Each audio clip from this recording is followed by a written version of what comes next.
Hello everyone, welcome back to our channel Login Aid. In this guide video, I will show you how to listen to music offline on eSound.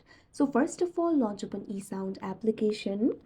You can see over here eSound has been opened. Make sure you're logged into your account. So in order to listen to music offline, first of all, you'll have to download the music offline. For that, first of all, open any song of your choice. Now what you have to do is simply open the song that you want to download. You can see over here it has been opened. Once the song has been opened, what you have to do is tap on the two dots that you can see at the bottom left corner of your screen. Now you'll be able to find several options over here. Simply tap on the option download offline. Now wait until it is downloaded. Once the song has been downloaded, the heart color will change to green over here.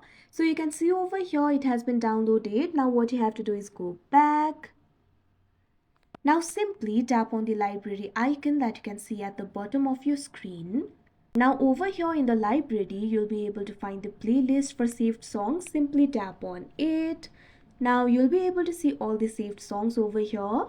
Now even if you're offline, you'll be able to listen to this music. So that is how you listen to music offline on eSound. I hope you found this video helpful. Thank you for watching. Make sure to like, share and subscribe to our channel.